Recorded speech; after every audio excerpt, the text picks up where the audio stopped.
Hello, and welcome to a recording of our full crew Twitter space from August 16th, 2022.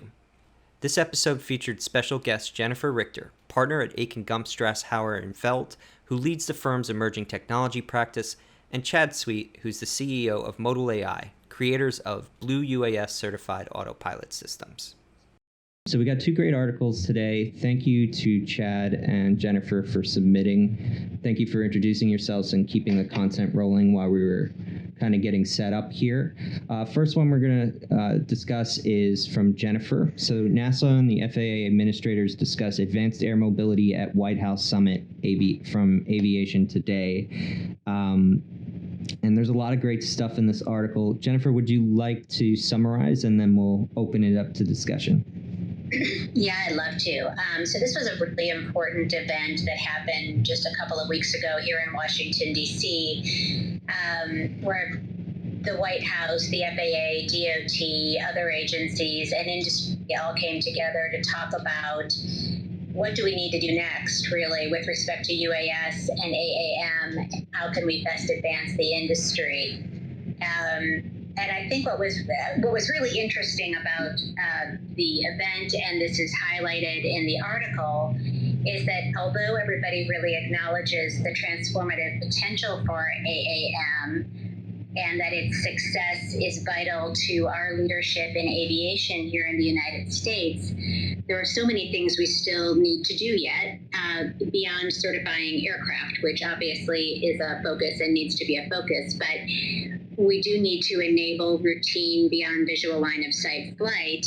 And in order to do that, we need infrastructure. And so this was, I think, a big aha moment for everyone, and I think is an aha moment for the White House. They talked about it a lot. You know, there's a need for a framework for operations. There's a need for rules for access to airspace, and we need UTM, and we need infrastructure development. And so all these systems that support UAS and AAM, and that will one day, really need to be a focus here in Washington, D.C., in the states, in the local communities, and with industry. And one of the key pieces to that is the communications infrastructure. So we really need a communications architecture that will enable communications among these vehicles that are flying, the vehicles to infrastructure, the operators to the vehicles, the uncrewed to the crewed. You know, there's just a lot that needs to occur here. It was a beautiful moment at the very beginning of the summit where Dr. Ella Atkins from Virginia Polytechnic held up her cell phone and she said, you know, we have to find a way to leverage these wireless networks and all of this technology to support this next generation of aviation. So there's a flavor for that in the article. I thought the article did a really nice job of covering what was, generally discussed at the summit. But this was a very important event for the industry. Yeah, it definitely seems like AAM is kind of finding its stride, or at least targeting the actual issues that are necessary to solve for it to be implemented at any scale, publicly accepted, and safe. So, Yes. Chad, do you have any feedback on the AAM space and Jennifer's article? Yeah, so prior to ModalAI, I spent 20 years at Qualcomm, and one of the things we did in the project I led there regarding unmanned aerial vehicle R&D was we actually partnered with AT&T and measured the capability of cellular networks to manage this, up to 400 feet, which was somewhat I think it still is kind of the legal limits for what could be reasonably tested. And it turned out the cellular networks performed really, really well. In fact, almost too well. They performed better in the air than they did on the ground. And so that created a little bit of feedback, which we put in the white paper. And I know of at least one of the major networks that's actually implemented that feedback to mitigate what would be considered a negative effect, because the terminal actually performs so well and is so powerful in the sky. Basically, what happens when you go up in the sky, you see every base station around you, and so, which creates a negative effect because it's used to being on the ground where you're hoping to see one behind a building and so forth. So yeah, we put a lot of that effort into that, hoping that would help drive some of the acceptance on the FAA and the UTM side for cellular. And I don't know that there's really another great option on the communication space for that. And then I would say is in terms of like what are the next steps? Because obviously folks have been working on UTM systems, and we worked with Uber a few years ago when they were doing drone delivery, and we got a little bit of experience. We helped participate in one of the integration events, and so it's been going on. I think there just has to be, somebody's got to say, we're going to go do this. This is the use case we're going to target. We're going to do it in a safe and effective way. This is the location. These are the waypoints, and this is how we're going to go do it. And then just actually deploy it and make it active and learn from that and figure out where the gotchas are and what the safety implications are to keep the industry moving. Yeah. Boy, do I ever agree with that. Chad, that Qualcomm report that Qual put together on using the wireless networks to support UAS was pivotal. I think in the understanding of government that it does work and can work, and it's not without some technical challenges that need to be solved. But of course, since that report, 3GPP has been working actively on trying to solve these issues, and Qualcomm has had a major role there. In fact, we're scheduling a meeting with Qualcomm, CTIA, and the Department of Transportation to go over all that 3GPP work that's already occurred and that is in process. So, so first of all, thank you for the work that you did there, because that was really pivotal. And I think the Advanced Air Mobility Coordination Act that's coming through Congress and that should be finished up here in September has this focus in it, which is really great. That the stakeholders need to include the telecom industry, and that this interagency working group to work on AAM and to create some reports needs to include both the FCC with the FAA, DHS, and others. And to look at these communications architecture issues. And in fact, I think the Department of Transportation is floating some proposals related to the FAA reauthorization for next year that includes a virtual testing laboratory, similar to what you just suggested, kind of a proving ground for testing new tech that can be leveraged for aviation, and that will include the telecom industry. So you're absolutely right. So I have a question for either one of you, Jennifer or Chad. So as we think about these issues in 5G, right? We saw this big kerfuffle at the end of last year in December, as a number of companies were going to roll out their 5G plan, and then the FAA throws down the red card saying, "Hey, this is because interfere with critical safety, safety systems, and then there was these delays, right? A couple weeks here, a couple weeks there. I don't know that that's even been fully resolved. So, and then this will be very compound, so you have to excuse me, especially Jennifer. Jennifer's laughing because she's a lawyer. So I'm spewing a lot here, and maybe you can pick a piece of it and answer. The second thing I saw was, the Federal Communications Commission, FCC, has put out their kind of comprehensive docket for upcoming potential rulemaking. There's a lot of things that relate to, I think, 5G, maybe, even position, navigation, and timing, things like this relevant to advanced air mobility. And then I just saw the White House throwing down what it looks like somewhat of a red card, like where they're going to put out their own plan, maybe to preempt or, kind of take over this role. Like, hey, why is the FCC getting involved in space? Now, I say space because, for those that are listening, and I know preaching to the choir with Chad and Jennifer, there's been a big movement to use these, low Earth orbit satellites to beam down. That's a technical word, right? The communications for some of these 5G networks through terrestrial mobile satellite stations, on the ground. And companies like Legato as an example, and again, more kerfuffles about, hey, this is going to once again interfere with avionics. And so it seems to me there's a significant technical issue that needs to be resolved here, maybe more than one, to be able to effectuate this 5G for advanced air mobility or even just small drones, given all of these concerns. I don't know if either one of you could maybe comment on that. Yeah, I don't mind.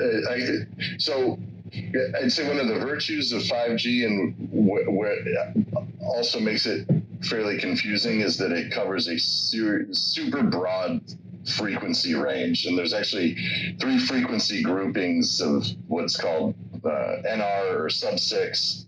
Then there's a 24 gigahertz grouping, and there's a 60 gigahertz grouping. And I actually can't remember which affected the air. It certainly wasn't NR, because that's what you're using today on cellular LTE. Upgrading that to 5G just improves performance and improves, latency, spectral efficiencies, and so forth. I can't remember if it was 24 gig or 60 gig that was affecting the airports, but it was one of the frequency bands that you wouldn't typically, you've never used it before, so they had some obviously conflicts, and I actually don't remember how it was resolved either. I think maybe they just said after another period of time you have to go forward. But so whether it's going to interfere is really a frequency and power or radio deconfliction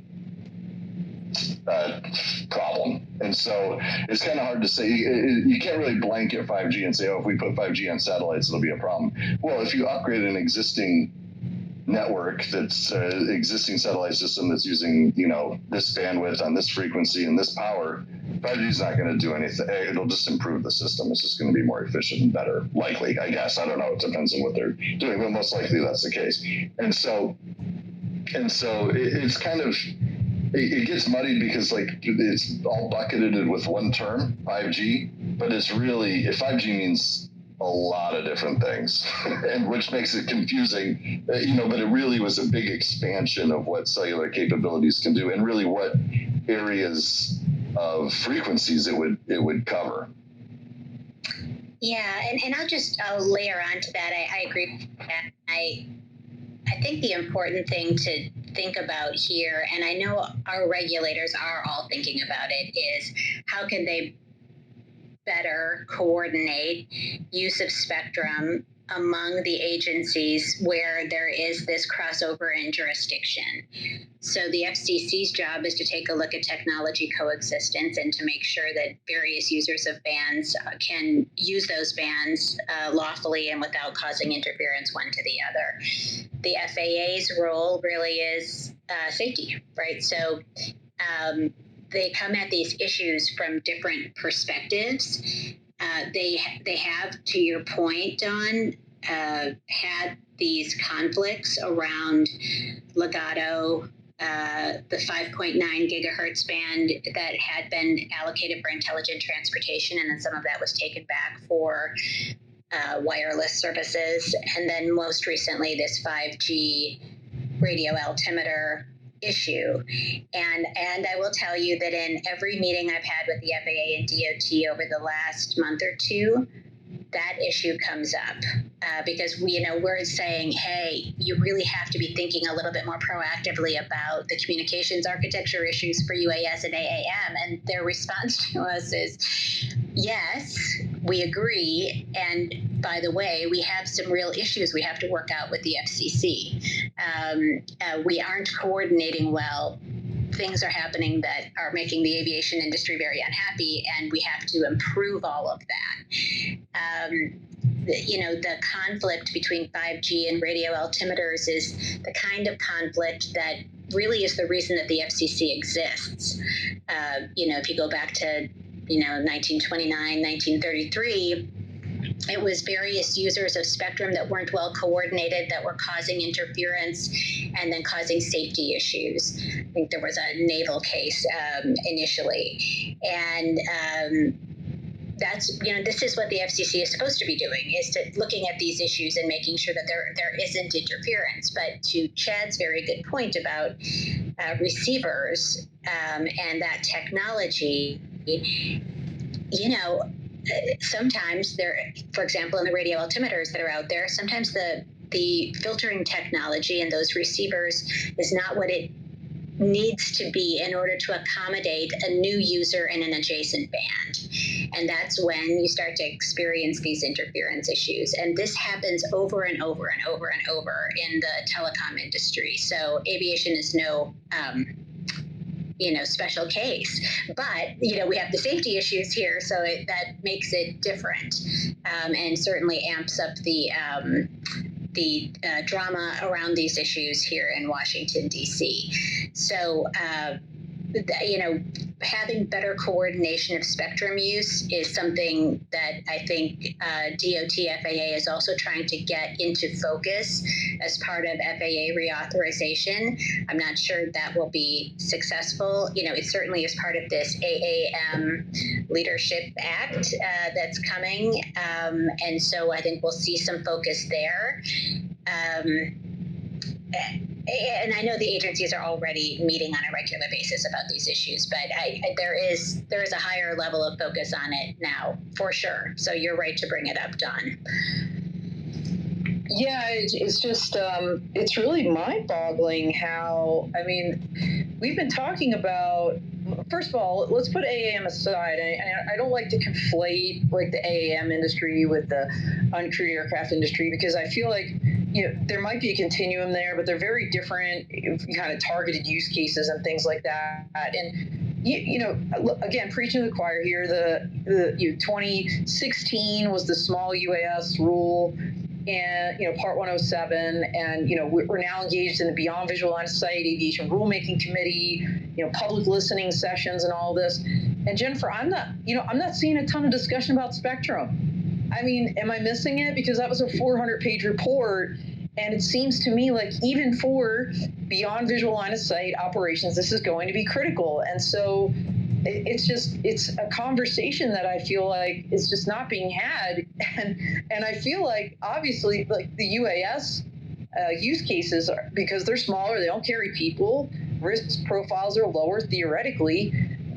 That's going to be kind of the stepping stone for AAM. And, we're talking about in the context of AAM a lot more, I think, vociferously, but we're not really hearing it on the drone side. And I just find that to be really interesting. I don't know if either one of you want to comment on that. And I'm sure that Chad does want to comment on. I'll just say briefly, you truly are preaching to the choir on that, and this really has been the heart of what I've been working on over the last 10 years or so related to UAS and AAM, is this central issue, which is there is not enough aviation spectrum or sufficient aviation systems that exist today to accommodate all of these new kinds of aircraft that will be flying, whether they're small or large, in an uncrewed fashion. There is spectrum that the FCC has allocated for UAS, this 5030 to 5091, but we don't even have a rulemaking officially started on that yet. And even after we get technical and service rules to use that spectrum, and you can bet on at least 3 or 4 years before that happens, you have to build an entire nationwide network. It's important to do, it's necessary to do, it's absolutely essential, but what do we do in the meantime? Because as you look at the projections for all of the drones that will be flying in the near term, whether they're small or Jennifer, I think we lost you a little bit. Yeah, I can just echo what Jennifer was saying. My first thought when you brought up frequency allocation for avionics and so forth is really it's going to be time, and if it's not piggybacking off of an existing system, it's going to be incredibly expensive. So, that's one of the benefits of the. Oh, maybe she's back. But one of the benefits of using a cellular system is that it's cheap, right? Like you can buy these modems for at least less than $50 for sure, and in volume way less than that. So, that's cheap and light. And so to get to that point of being cheap and light, there has to be incredible volume. Somebody has to make sure that it's going to be rolled into a, consumer-like package for lightweight and small, and that takes high volume and a lot of time. So I think Jennifer's spot on that. We need to, if we're going to do that, and we're too late already, so we have to really have to get going. Yes. So thank you, Don, for raising that issue. And sorry, so I think somebody was trying to dial in here, and that took out my value. So I'm just curious. I know Mike has more questions too, and we want to get to also Chad's article. But how are they doing it in Europe then? So some countries are further ahead than we are in authorizing the use of the wireless networks for this purpose. Switzerland, Israel, I think Australia, maybe South America. South Africa. Japan. There are a number of places where they've already authorized the use of the wireless networks to support UAS, and where they've been testing. I think in Germany they've been testing use of the networks up to pretty significant altitudes to support AAM. The point that our regulators here make to us is they understand that, and they certainly don't want to be behind, but our aviation system is far more complex than it is in some of these smaller markets. Singapore is another one. So, it's all happening, and there are groups like GUPMA that are trying to press this case on an international basis. But there's a lot of work to be done, and I would say making sure the regulators understand the work that's being done at 3GPP on the standards for the wireless networks that will accommodate UAS is really important. That work needs to continue. The standards work needs to continue. Continuing to try to demonstrate how it works and to provide data to the regulators is also really important. I think they understand fundamentally that it works, and the Qualcomm study that Chad was involved with shows that, and lots of other studies, and it's been part of the IPPs, and it's being done out there for sure. And I think MITRE even has a test bed going on right now.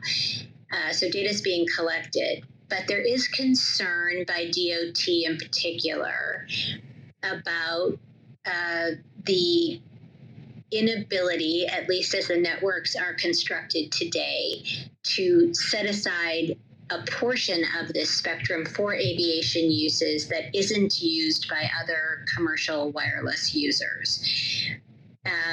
You might have heard of something called 5G slicing. The notion is that with 5G networks, we might be able to have a slice of the network that we can dedicate to aviation that isn't used for other sort of commercial wireless purposes. And I think in an environment like that, DOT would be much more comfortable allowing use of these networks to support aviation in the manner that we've all been discussing here.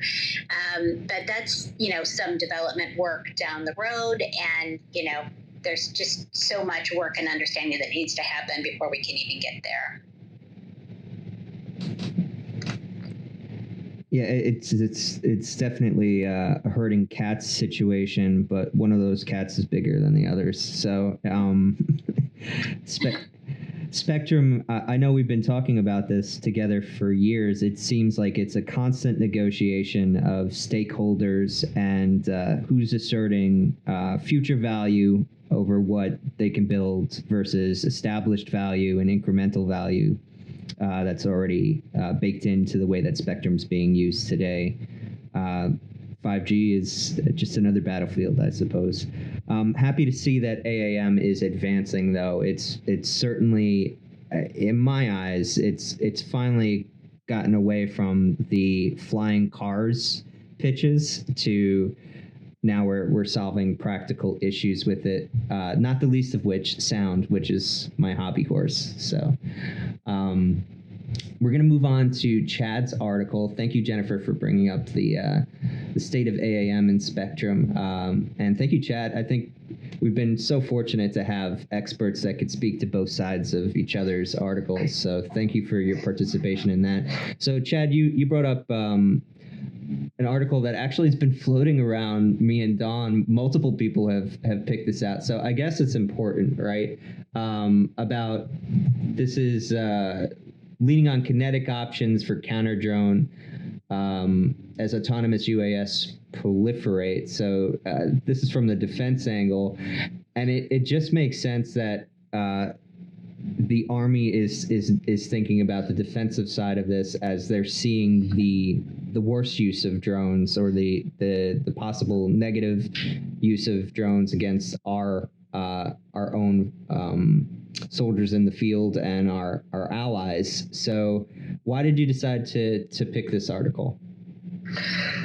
Yeah, Mike. I'll try and put a different spin on it, especially if you're if you've heard a lot about it, or if it's been brought up a number of times. I think why it stands out, like you said, maybe we have to be cognizant of some of the things that we're working on. That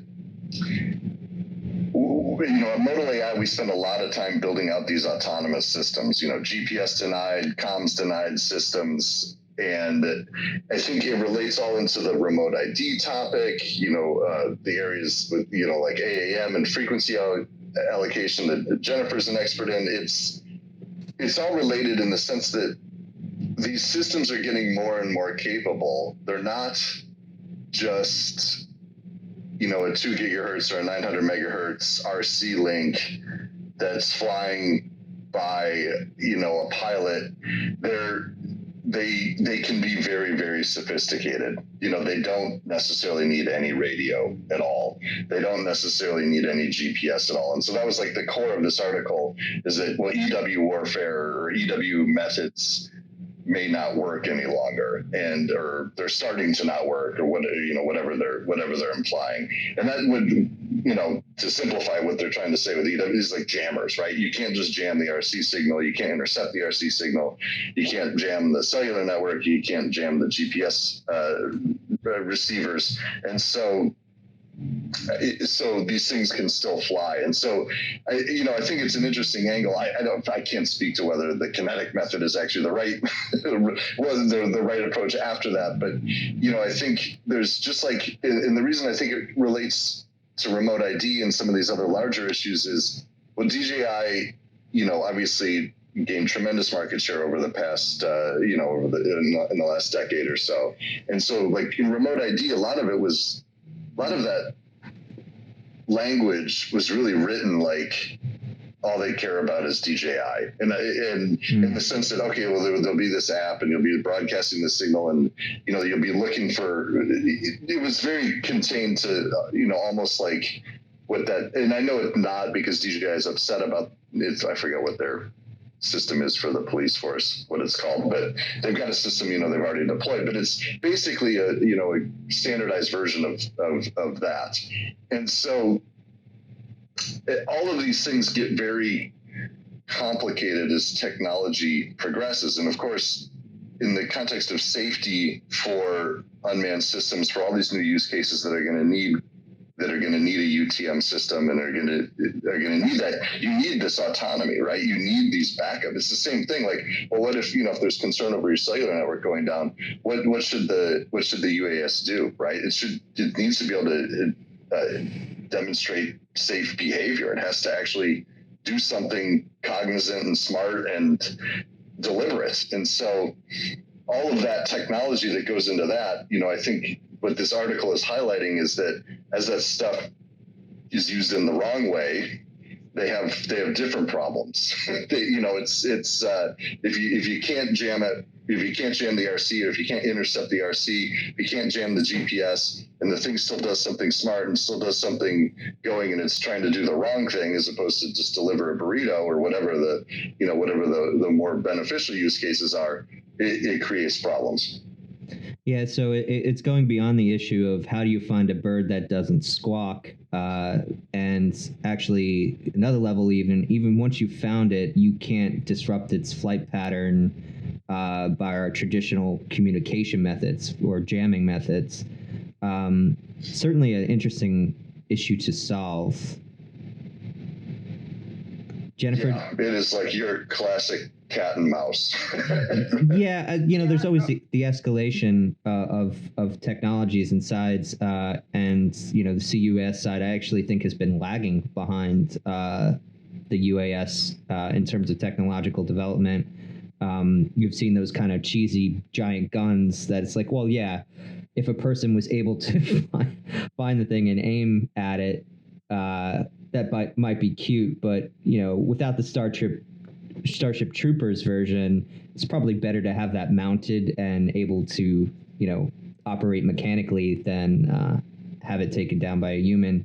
So I think it's just interesting that the arms race, I think the CUS side is lagging behind, but it seems like the military is aware of that lag and wants to close the gap.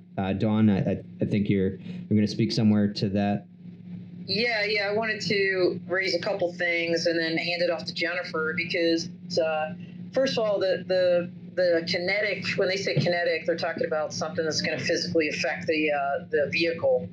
And so the article here talks about what they call, quote, low collateral interceptors, which capture or intercept small drones with minimal risk to surrounding airspace. They said they're already testing this in Ukraine. They don't get into details, but my brain goes right to they're shooting little nets to take them down. That's right? exactly what I was thinking. That you've seen, right? The other one is high-powered microwave technology, which sends out a high-voltage burst of energy that can knock out computer systems, which are really good for swarms, as you can imagine. And the last thing they're looking at is a palletized laser at different levels of kilowatts. So I want to toss this back over to Jennifer, being our legal expert here, because all of these, whether it's, the spoofing jamming that has recently proven ineffective only because let's put it this way. Spoofing and jamming has been so effective on drones on the battlefield that now drones are evolving and manufacturers are making them in such a way where, right, that's not going to be the thing that's going to take down my asset. So to the extent that you can't monkey with the communications links or hijack or take over the drone, they're looking at these other kinetic options. But in the United States, we're talking about homeland security. Let's take it outside the battlefield and bring it home.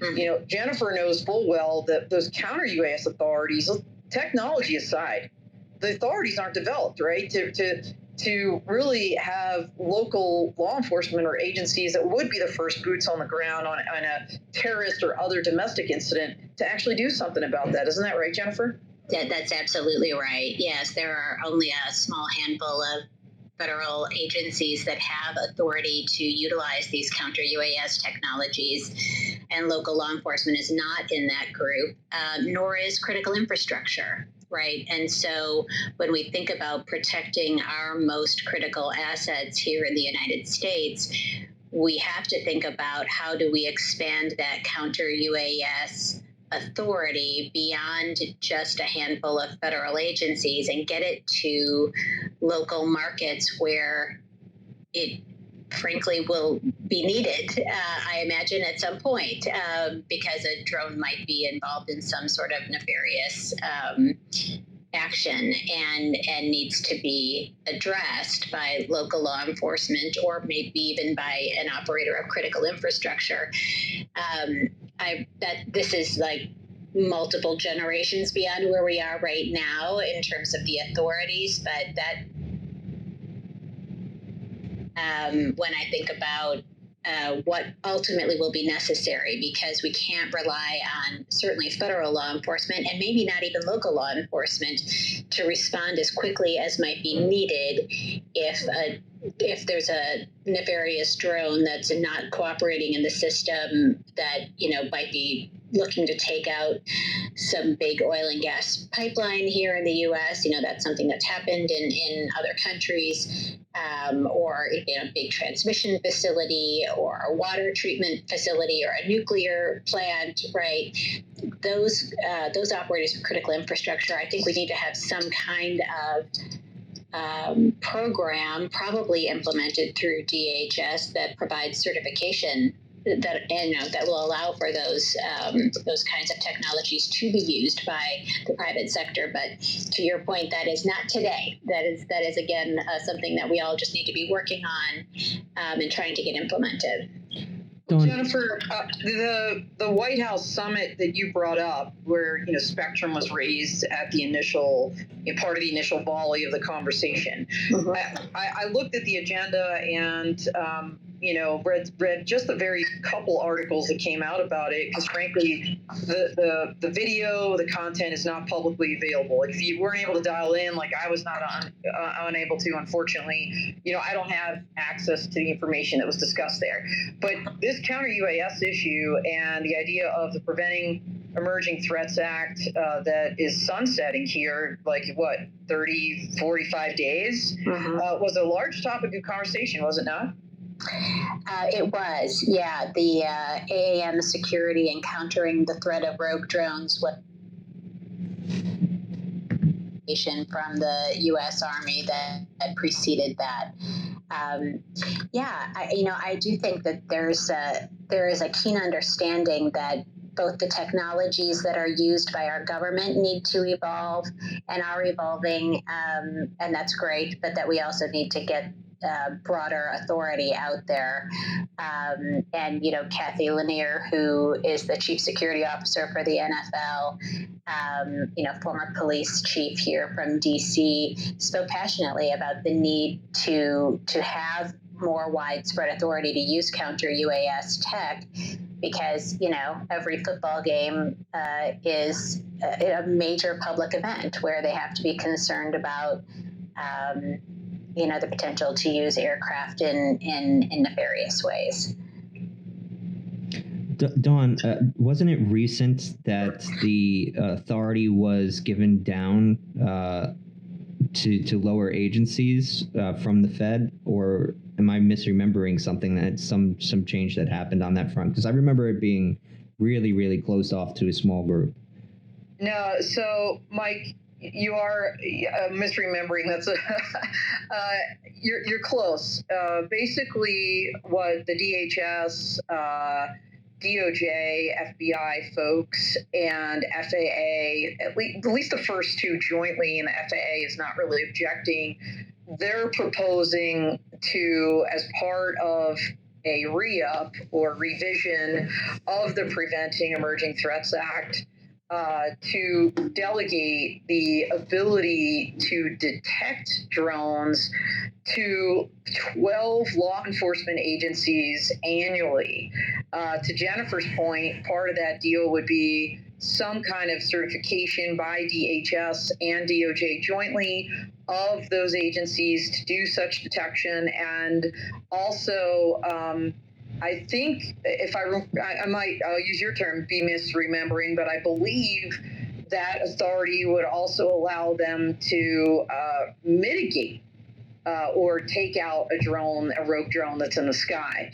I think the more general idea is allowing maybe all the state, local, tribal, territorial folks to detect and critical infrastructure people too. But what's really interesting, and I love Jennifer's thoughts too, and Chad's, it's so interesting because people are out there already kind of detecting. Right? There's companies already advertising that they're doing this. And Jonathan Ruprecht, who is an attorney out of Florida, he's the one that sued the FAA and race day quads, with Tyler Brennan. He recently posted something up where he did a FOIA request, and there's, I think, over 10 counter U.S. companies that received, I think they call them letters of, I don't know, letters of explanation or LOEs or LOIs from the FCC, asking these companies under what authority they believe they're allowing people to detect drones. So, wow. So it looks like people assumed they had the authority just to detect if they were passively, kind of monitoring RF frequencies. But the FCC might be thinking differently on that. And then, this new legislative proposal is giving affirmative congressional authority, which makes me think that the DOJ and DHS both agree that you need such affirmative authority even to just detect, mitigation aside. So I'd love Chad or Jennifer's thoughts on that. Well, I would not have guessed that you could, or I would have assumed that you could passively detect as well. I guess, that's certainly an interesting insight. That might not be the case, but I wouldn't know. Jennifer hopefully would have better insight there. Yeah, there are. So the ability to passively detect and take down information from one of these devices is subject to a whole string of laws related to wiretapping, computers, and whether these kinds of aircraft are the kinds of devices that are subject to these federal laws related to, the inability of non-government actors to essentially wiretap and take down this kind of information. I think that in general, the FAA has raised these laws as part of various aviation rulemaking committee primers at the start. That there are these laws that are out there. They might apply to detecting information from UAS. Might prevent private actors from doing so. But acknowledging also that these laws were written at a time before this technology existed. And so there might be some gray area. And I think that's how, for example, the DJI technology was able to be launched and deployed, although, not entirely out of the realm of potential objections to those kinds of technologies because of these laws, these wiretapping laws that are on the books. Is the sidestep there related to the fact that because if I remember correctly, the DJI technology could only detect DJI drones. So is that how they kind of got around it? It's like, well, it's our own software that we're detecting. Yeah, that was one of the arguments, yes. And I think they also, just like so many companies do, put a big disclaimer or consent to, to operate this vehicle, you consent to the following 50 million things, including hypothetically, like your information might go back to the government of China. But I think it was you're consenting to us doing this. Yeah, and so the statutes, if anybody wants to take a look at it, there's a pen trap statute, a wiretap act, and a computer fraud and abuse act. And all of these implicate the ability to access and intercept, record in some fashion, the reception of this kind of information.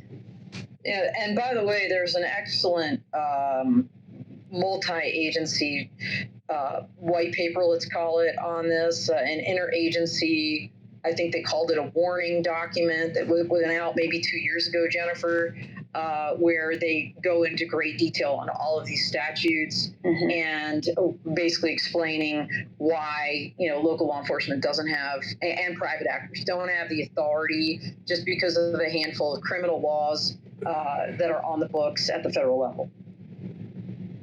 So I just want to let the people listening know that we're going to be opening up to questions in about 2 minutes. If you're interested, just raise your hand and we'll allow you up to speak. If you are not on mobile, we can't see you if you're listening from the desktop, so we actually can't invite you. So only mobile listeners will be able to ask a question. Just want to throw it back to Chad for kind of closing off things here, since he brought the article up. From the technology side, from the drone side, can you just kind of go into detail as in to what's the next evolution of this tech? Like, what is it going to get worse from here in terms of not being able to access the drone via any jamming technology? In that case, we're basically limited to the kinetic methods, netting, laser interceptor, or literal physical object launched to take down the drone. Yeah, it'll certainly get harder. Again, I think the underlying thing is these systems just need to be more robust for all sorts of good reasons. Those same techniques will create problems in the counter UAS space. But, so obviously there's a lot of drones, like Skydio is very, out there flying by computer vision, and DJI does too for some, to some way. Well, okay, so if they're flying by computer vision, maybe you blind them, right? Same kind of thing. Well, then if that visual spectrum's not working, you might move to another type of spectrum so it'll keep. Again, I think it's like cat and mouse. I think, new techniques will be developed that make it more robust.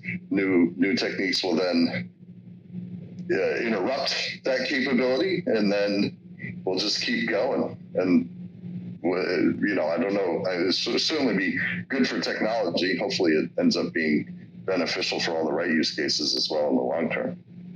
One of the more interesting things I've heard from people out in the fields on the defense side for this is that a swarm of drones is actually easier to detect and intercept in a lot of ways because they're giving off so much signal. So it really, it's amazing that one drone can cause such an issue because it actually is harder to detect and becoming even harder to as time goes on. I really think. Oh, sorry. Yeah, no. I was just going to move on to this. Yeah, I was going to say. I think the one thing I haven't seen anybody get around is a very large net. Yes. I mean, somewhat facetiously, but maybe important venues just have really large nets over them. And that's what we have to do for the next few years. Yeah, exactly. Yeah, it's basically we've turned the sky into the ocean, right? So it's it's funny how simple is kind of the solution sometimes. So Ramon, Andrew, if you have any questions, please raise your hand now, or else I'm going to ask the guests to kind of just summarize their thoughts of everything we talked about today. Going once, going twice. Okay, so Jennifer, we'll start with you. Just kind of, we covered a lot of bases today, a lot of the spectrum also. So what do you think was kind of the important points that people should take home with them?